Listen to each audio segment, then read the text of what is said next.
Boa tarde, pessoas. De novo, estou aqui novamente para continuar a leitura de Ayn Rand, Virtudes do Egoísmo, certo?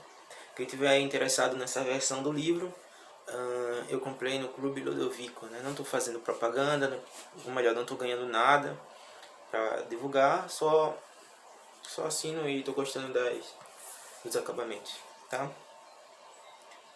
Quiserem saber mais sobre isso, vocês procurem no Google lá, Clube Ludovico, e vocês vão achar, certo? Então, no vídeo anterior o celular descarregou e a gente teve que parar naquele momento. Mas agora eu vou dar continuidade exatamente do início do parágrafo onde a gente terminou. Que é isso aqui. Vamos lá? Nesse contexto, a diferença entre padrão e propósito é a seguinte. Um padrão é um princípio abstrato que serve como medida ou medidor para guiar as escolhas do homem para a realização de um propósito concreto e específico. Aquilo que é requerido para a sobrevivência do homem enquanto homem é um princípio abstrato aplicável a cada homem, individualmente. A missão de aplicar esse princípio é um propósito concreto e específico. O propósito de viver uma vida adequada a um ser racional pertence a cada homem individualmente, pois a vida que ele tem que viver é a sua própria. O homem deve escolher suas ações, valores e objetivos pelo padrão daquilo que é apropriado para o homem a fim de alcançar, manter, satisfazer e usufruir esse valor último, esse fim em si mesmo, que é a sua própria vida. Valor é aquilo que alguém age para obter e ou manter. Virtude é o meio pelo qual alguém o obtém e ou mantém. Os três valores primordiais da ética objetivista, que, juntos, são os meios para a realização em si do valor último de uma pessoa, ou seja, a própria vida, são razão, propósito e autoestima, com suas três virtudes correspondentes: racionalidade, produtividade e orgulho. O trabalho produtivo é o propósito fundamental da vida de um homem racional, o valor central que integra e determina a hierarquia de todos os seus outros valores. A razão é a fonte, a condição prévia de seu trabalho produtivo. Orgulho é o resultado. Racionalidade é a virtude básica do homem, a fonte de todas as suas outras virtudes. O vício básico do homem, a origem de todos os seus males, é o ato de desfocar sua mente, a suspensão de sua consciência. Não é cegueira, mas a recusa de ver, e não é ignorância, mas a recusa de saber. A irracionalidade é a rejeição do meio de sobrevivência do homem e, portanto, um compromisso com um rumo de autodestruição cego. Aquilo que é contra a mente é contra a vida. A virtude da racionalidade significa o reconhecimento e aceitação da razão como sua única fonte de conhecimento, seu único juízo de valores e seu único guia de ação. Significa seu total comprometimento com o estado de atenção pleno e consciente, com a manutenção de um foco mental completo em todas as questões, em todas as escolhas, em todas as horas. Significa um compromisso com a mais completa percepção da realidade dentro de suas possibilidades e com a expansão ativa e constante de sua percepção, isto é, do seu conhecimento. Significa um compromisso com a realidade da sua própria existência, ou seja, com o princípio de que todos os seus objetivos, valores e ações acontecem dentro da realidade e que, portanto, não deve jamais colocar qualquer valor ou consideração acima da sua percepção da realidade. Significa um compromisso com o princípio de que todas as suas convicções, valores, objetivos, desejos e ações devem ser baseados e derivados de um processo de pensamento escolhido e validado, um processo de pensamento tão preciso e escrupuloso, dirigido por uma aplicação implacavelmente rígida da lógica, quanto a sua total capacidade mental de permitir. Significa sua aceitação da responsabilidade de formar seus próprios julgamentos e de viver pelo trabalho de sua própria mente, que é a virtude da independência. Significa que não deve nunca sacrificar suas convicções às opiniões ou desejos de outros, que é a virtude da integridade. Que nunca deve tentar falsear a realidade de qualquer forma, que é a virtude da honestidade. Que nunca deve procurar ou conceder o que não obteve ou mereceu, seja em matéria ou em espírito, que é a virtude da justiça. Significa que nunca deve desejar efeitos sem causas, e que nunca deve decretar uma causa sem assumir a total responsabilidade por seus efeitos. Que nunca deve agir como um zumbi, ou seja, sem saber seus próprios propósitos e motivos. Que nunca deve tomar qualquer decisão, formar qualquer convicção ou procurar qualquer valor fora de contexto, isto é, separado ou em contradição com a soma total e integrada de seu conhecimento.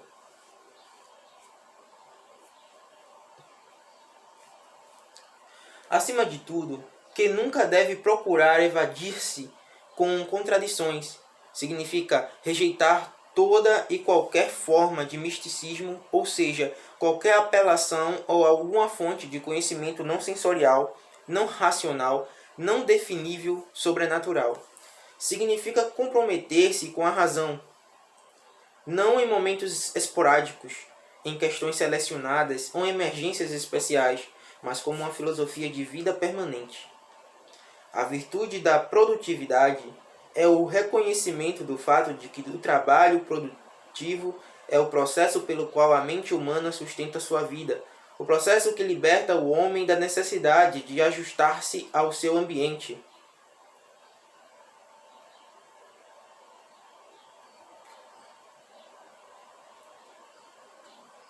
Como fazem todos os animais, e que lhe dá o poder de ajustar o meio ambiente a si próprio.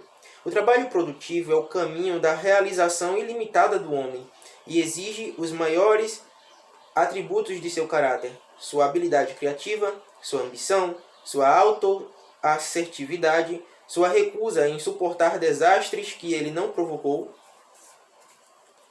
sua dedicação ao objetivo de transformar a terra na imagem de seus valores.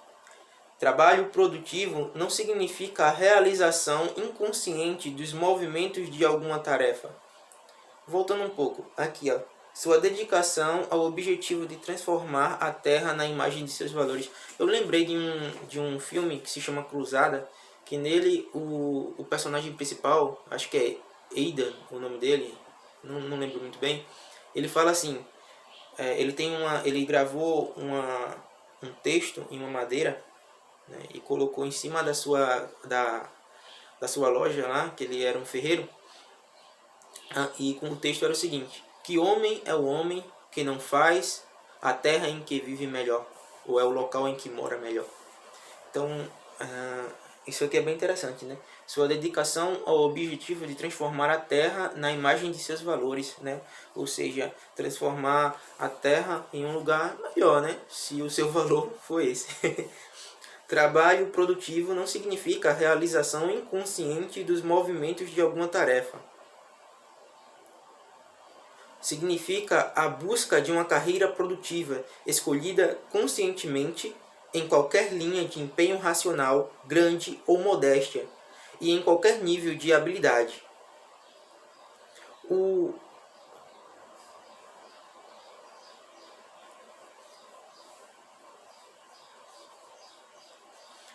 eticamente relevante aqui não é o grau de habilidade de um homem, nem o nível de extensão de seu trabalho, mas o mais completo e o mais resoluto uso de sua mente. A virtude do orgulho é o reconhecimento do fato de que, assim como um homem deve produzir os valores físicos de que necessita para se manter vivo, ele também precisa adquirir os valores de caráter que tornam sua vida merecedora de existir, de que, assim como o homem é um ser que cria a própria riqueza, ele também cria a própria alma. Lembrei de Luiz Lavelle. Nota 5. Hans Ian, A Revolta de Atlas, Op. Cit. Volume 3, página 343. Acho que esse cite deve ser citação, né? Não sei. A virtude do orgulho pode ser mais bem descrita pelo termo ambição moral. Significa que um indivíduo deve conquistar o direito de considerar a si próprio como seu valor mais elevado por meio da realização de sua própria perfeição moral, que é conquistada ao jamais aceitar códigos de virtudes irracionais impossíveis de praticar e nunca deixando de praticar as virtudes reconhecidamente racionais. É conquistada ao jamais aceitar uma culpa imerecida e nunca merecendo alguma, ou se efetiva jamais aceitar uma culpa imerecida e nunca merecendo alguma, ou se efetivamente a mereceu, não deixando-a de corrigi-la, nunca se resignando passivamente diante de qualquer falha em seu caráter, não colocando jamais nenhuma preocupação, desejo, medo ou estado de espírito momentâneo acima da realidade de sua própria autoestima. E, acima de tudo, significa a rejeição do papel de animal de sacrifício, isto é, a rejeição de qualquer doutrina que pregue a autoimolação como virtude ou dever moral. O princípio social básico da ética objetivista é que, assim como a vida é um fim em si mesma, todo ser humano vivo também é um fim em si mesmo, não um meio para os fins ou bem-estar dos outros, e, portanto, que o homem deve viver em benefício próprio sem se sacrificar pelos outros e sem sacrificar os outros para seu benefício. Viver para seu próprio bem significa que o propósito moral mais elevado do homem é a conquista de sua própria felicidade. Em termos psicológicos, a questão da sobrevivência do homem não confronta sua consciência como uma questão de vida ou morte, mas como uma questão de felicidade ou sofrimento.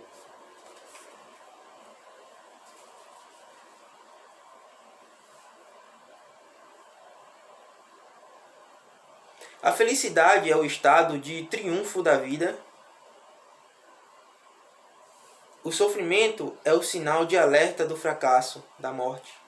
Assim como o mecanismo prazer-dor do corpo humano é um indicador automático do bem-estar ou dano de seu organismo, um termômetro de sua alternativa básica, vida ou morte, também. O mecanismo emocional de sua consciência está programado para executar a mesma função, como um termômetro que registra a mesma alternativa por meio de duas emoções básicas: alegria ou sofrimento. As emoções são os resultados automáticos do julgamento de valor do homem, integrados por seu subconsciente. As emoções são os resultados automáticos dos julgamentos de valor do homem, integrado por seu subconsciente.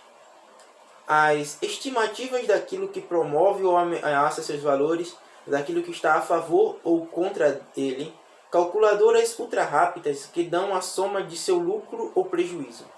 Mas, enquanto o padrão de valor que opera o mecanismo de prazer-dor físico do corpo humano é automático e inato,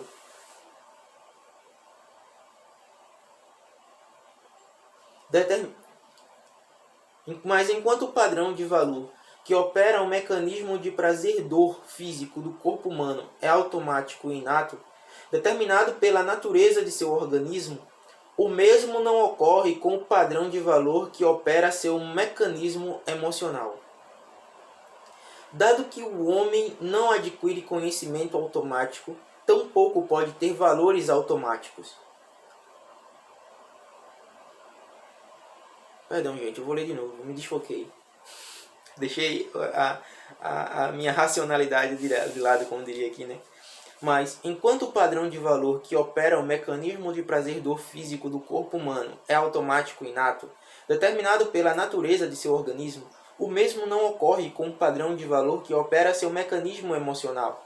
Dado que o homem não adquire conhecimento automático, tampouco pode ter valores automáticos. Como não tem ideias inatas, tampouco pode ter juízos de valor inatos. O homem nasce com um mecanismo emocional, assim como nasce com um mecanismo cognitivo, mas, ao nascer, ambos são tábula rasa. É a faculdade cognitiva do homem, sua mente, que determina o conteúdo de ambos. O mecanismo emocional do homem é como o mecanismo emocional do homem é como um computador eletrônico, que deve ser programado por sua mente, e a programação consiste nos valores que sua mente escolhe. Mas, como o trabalho da mente do homem não é automático, seus valores, como todas as suas premissas, são produtos de seu pensamento ou de suas evasões. O homem escolhe seus valores por um processo consciente de pensamento, ou os aceita por omissão, por associação subconscientes, por fé, pela autoridade de alguém, por alguma forma de osmose social ou por imitação cega.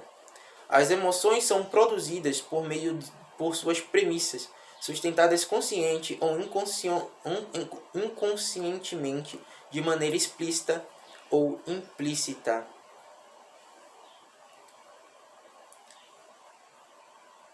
O homem não tem escolha quanto à sua capacidade de sentir. O homem não tem escolha quanto à sua capacidade de sentir que algo é bom ou mal para si. Mas o que ele considera bom ou mal, o que lhe dá alegria ou tristeza, o que ama ou que odeia, o que deseja ou que teme, depende do seu padrão de valor.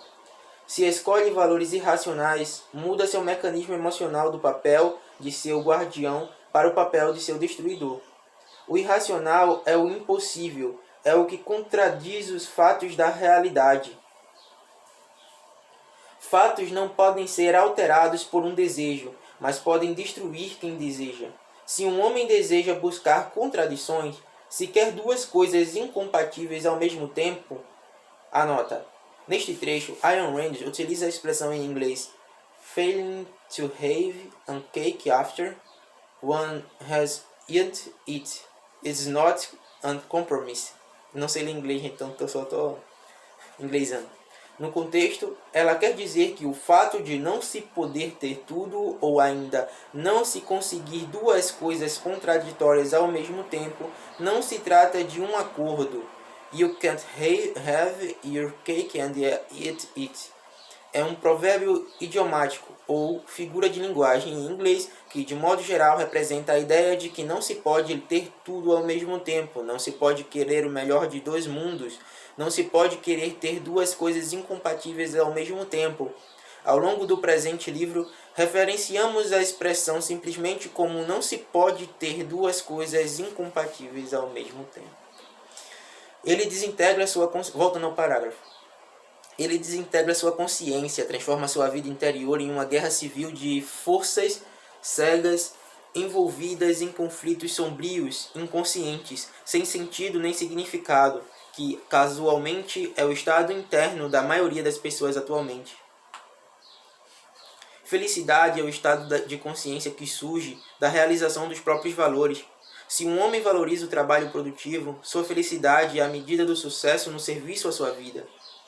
Mas, se um homem valoriza a destruição como um sádico ou a tortura auto-infligida como um masoquista, ou a vida além do túmulo como um místico, ou a excitação momentânea como um piloto de carros de corrida, sua pretensa felicidade é a medida de seu sucesso a serviço de sua própria destruição. Deve-se acrescentar